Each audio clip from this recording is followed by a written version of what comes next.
चलो बच्चा देखो, आज हम आपको बताएंगे वर्कबुक और वर्कशीट के बारे में, ठीक ना, कि है क्या चीज वर्कबुक। कि workbook is such a file in which spreadsheet in a single workbook you can store many worksheet और similar type which are related to each other. ठीक है, कि वर्कबुक क्या है, एक लाइन में है कि workbook is such a file in which spreadsheet. कि भाई वर्कबुक होती क्या है, बोल सकते हैं सर, यह हमारे स्प्रेडशीट की एक प्रकार की फाइल होती है। ठीक ना, कि वर्कबुक है क्या चीज, यह हमारे माइक्रोसॉफ्ट एक्सेल में एक प्रकार की फाइल होती है जिसको वर्कशीट के नाम से जाना जाता है। ठीक ना, जैसे जब हम माइक्रोसॉफ्ट वर्ड खोलते हैं तो उसमें जो डिफॉल्ट रूप से भी एक फाइल खुलती है जिसको हम लोग बोलते हैं क्या, डॉक्यूमेंट के नाम से, है ना। जैसे मान लो हमने माइक्रोसॉफ्ट वर्ड खोला और ये जो फाइल खुलती है उस फाइल को मतलब बोलते हैं क्या, डॉक्यूमेंट। ठीक ना, और इस डॉक्यूमेंट में जो पन्ने खुलते थे उस पन्ने को हम लोग पेज के नाम से जानते थे। ठीक ना, तो उसी प्रकार से जब माइक्रोसॉफ्ट एक्सेल खोलते हैं तो एक्सेल में डिफॉल्ट रूप से जो फाइल खुलती है उस फाइल को हम क्या बोलते हैं, वर्कबुक के नाम से जाना जाता है। ठीक ना, और इस वर्कबुक में जो पन्ने खुलते हैं उस पन्ने को हम बोलते हैं वर्कशीट। ठीक ना, सब कुछ सेम है, बस केवल नाम चेंज है। भाई सॉफ्टवेयर चेंज है तो नाम भी चेंज है। जैसे माइक्रोसॉफ्ट वर्ड में जो फाइल खुलती थी उस फाइल को डॉक्यूमेंट के नाम से जाना जाता था, उसी प्रकार से माइक्रोसॉफ्ट एक्सेल में जो फाइल खोलते हैं उसको वर्कबुक के नाम से जानते हैं। और उस वर्कबुक में जो पन्ने खुलते हैं जिसके भीतर हम नंबर से संबंधित कामों को करते हैं उस पन्ने को वर्कशीट के नाम से जाना जाता है। ठीक ना, तो अब बात आई है कि भाई वर्कबुक है क्या चीज, तो बोल सकते हैं सर यह हमारे माइक्रोसॉफ्ट एक्सेल का एक प्रकार का व्यक्तिगत फाइल होता है जिसके भीतर ढेर सारे वर्कशीट शामिल होते हैं। ठीक ना, या दूसरे शब्दों में बोल सकते हैं कि सर वर्कशीटों के समूह को वर्कबुक बोला जाता है। क्लियर हुआ ना, अगर कोई पूछे वर्कबुक है क्या चीज तो बोल सकते हैं सर वर्कशीटों के समूह को वर्कबुक बोला जाता है। तो अब सामने वाला आपसे पूछ सकता है कि भैया वर्कशीट क्या होती है। ठीक ना, तो नेक्स्ट चीज वर्कशीट लिखा है कि worksheet like a page in A workbook. Worksheet is a rectangular sheet in which small boxes are available. It is each box of worksheet you can store data in the form of table.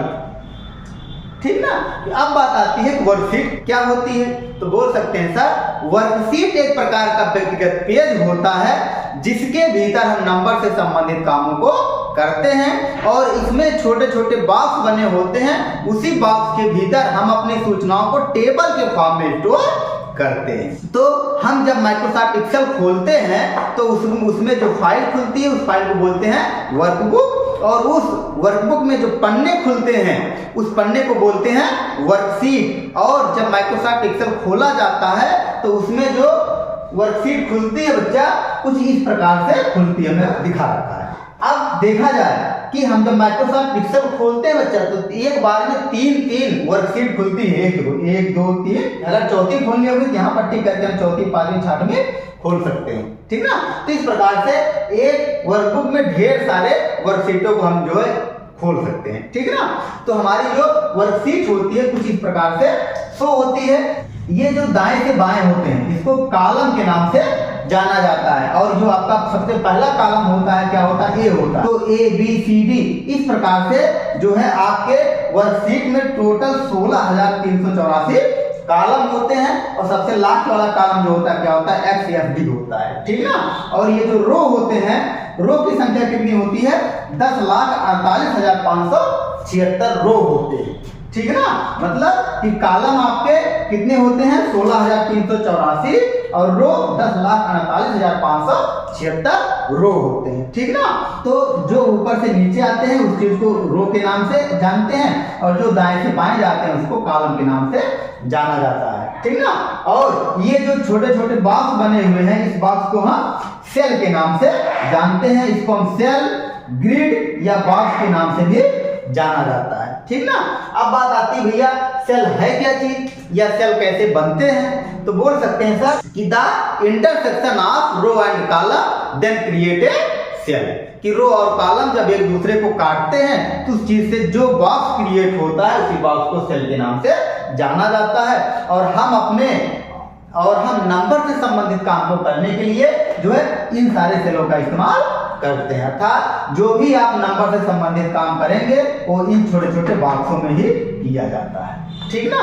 तो आपकी जो worksheet होती है कुछ इस प्रकार से खुलती है, ठीक है ना। अगली बात आती है बच्चा साइज ऑफ वर्कशीट, कि जो हमारी वर्कशीट होती है कितनी बड़ी होती है, ठीक ना। तो अब देख लो अभी भी जो हमने आपसे बोला कि एक वर्कशीट में मतलब एक पेज में 16,384 कॉलम होते हैं और 10,48,576 रो होते हैं, ठीक है ना। मतलब कि अगर देखा जाए कि 16,384 कॉलम मतलब काफी लंबा होगा, ठीक ना, और 10,48,576 रो होते मतलब चौड़ाई भी काफी लंबी होगी, ठीक ना। इसका मतलब कि अगर देखा जाए कि एक हमारी जो वर्कशीट होती है बच्चा वो काफी बड़ी होती है। यदि हम वास्तव में डाटा से अपनी वर्कशीट को भरना चाहें तो पूरे जिंदगी भर मतलब डाटा भरते रहे तो एक शीट भर नहीं सकते, इतनी बड़ी होती है ये मान लो, ठीक ना। लेकिन उसके बाद भी एक्सेल हमको तीन वर्कशीट खोल करके देता है, यहाँ से क्लिक करके हम चौथी पांचवी भी खोल सकते हैं। अब बात आती भैया अगर कॉलम 16,384 होते हैं और रो 10,48,576 होता है तो सेल कितने बनेंगे, तो दोनों का अगर हम मल्टीप्लाई कर लें तो जो वैल्यू आएगी उतने सेल बनेंगे, लगभग मान लो जो है करोड़ों जो है सेल आपके बनेंगे। अगला आता है बच्चा क्या सेल पॉइंटर, ये क्या होता है, हमारे वर्कशीट में जो सेल हाईलाइट होकर के शो होता है उसी को सेल पॉइंटर के नाम से जाना जाता है, ठीक ना। देखो हमने लिख रखा है कि a rectangular box always highlight in the worksheet is called cell pointer, कि हमारे वर्कशीट में जो बॉक्स हाईलाइट होकर के शो होता है उसी को सेल पॉइंटर के नाम से जाना जाता है, ठीक ना। जैसे मान लो जो बॉक्स हाईलाइट होगा, ठीक ना, इसका मतलब कि हम कीबोर्ड से जो भी वैल्यू टाइप करेंगे उसी वाले बॉक्स में टाइप होगा, दूसरे बॉक्स में टाइप नहीं होगा, ठीक है ना। तो जो बॉक्स हाईलाइट होता है उसी बॉक्स को सेल पॉइंटर के नाम से जाना जाता है, ठीक ना। और हम जो भी वैल्यू टाइप करते हैं उसी वाले बॉक्स में ही टाइप होता है, क्लियर हुआ। और ये एक नीचे आज देख लेना बच्चा क्या वर्कबुक क्या होता है, वर्कशीट क्या होती है और वर्कशीट की साइज क्या होती है और सेल पॉइंटर वगैरह क्या होते हैं, तो ये इतनी चीजें आज देख लेना, बाकी भी चीजें कल। That's all.